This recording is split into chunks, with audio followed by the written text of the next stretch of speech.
There's a book Al-Humaydi wrote. In the book Jadwat al-Muqtabis, he wrote of the history of some of the leaders in Umara of Spain, of our Spain.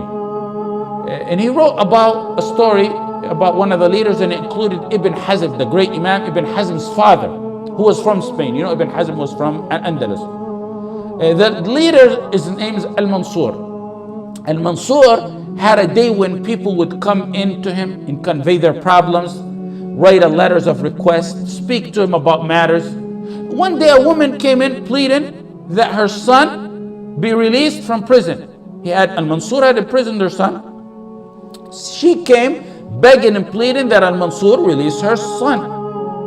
When the captive's mother cried and began to beg Al-Mansur, he got even more arrogant. And he said, "Oh, you reminded me, your son is still a captive? Oh, we're going to execute him." So he took out a paper to write his order, as he always does. They go by the order of the paper. And he said, "Yuslab." He said, "Yuslab," meaning crucify him. When he wrote it on the paper, he said, "Yutlaq," which means release him. Then he handed the paper over to the minister, which is Ibn Hazm's father. His minister was Ibn Hazm's father, to carry out the crucifixion.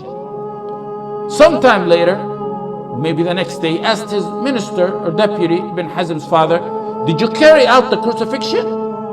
He said, "Oh, Amir, look at the order. You said release him. We're preparing him for release." Al-Mansur, the leader, got angry. He said, "Crucify him." He said, "Crucify him." But as he's writing it, he said, "Yutlaq," release him. He's saying, "Crucify him." His hand is writing, "Release him." And he gives it to Ibn Hazm's father. Again, he asked Ibn Hazm's father, "Did you people crucify that person, that prisoner?" He said, "Amir, you said release him. The paper says release him." A third time, he wrote, "Release him," while his mouth was saying, "Crucify him." Same scenario 3 times. When Al-Mansur asked for the third time, he showed him the paper in his handwriting. It says release. He's being prepared for release. When they showed him the decree that he wrote, it finally sunk in his head, in Al-Mansur's head, and he says, "يطلق رغم أنف من أراد الله إطلاقه لا أقدر على منعه." Let him go. Let him go. I have no control over this. Whoever Allah wants released, I could never keep him a captive. Who made a leader with all his power and might and his intention say something his own hands couldn't even write it? He said something while his own hands wrote something different. It is Allah whom you should be relying on, who caused his hand to write something different than what his mind wanted him to write. وَاعْلَمُوا أَنَّ اللَّهَ يَحُولُ بَيْنَ الْمَرْءِ وَقَلْبِهِ. Allah is the only one who comes in between a man and a person and his heart.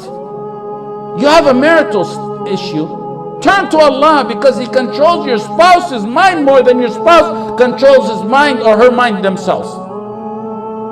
When it's a work problem, put your reliance on Allah and turn to Allah, because Allah has more control over your employer's mind than he does himself. ما من دابة إلا هو آخذ بناصيتها. Not a moving, living creation except Allah grasps its forelocks. يتق الله يجعل له مخرجا ويرزقه من حيث لا يحتسب ومن يتوكل على الله فهو حسبه إن الله بالغ أمره قد جعل الله لكل شيء قدرا.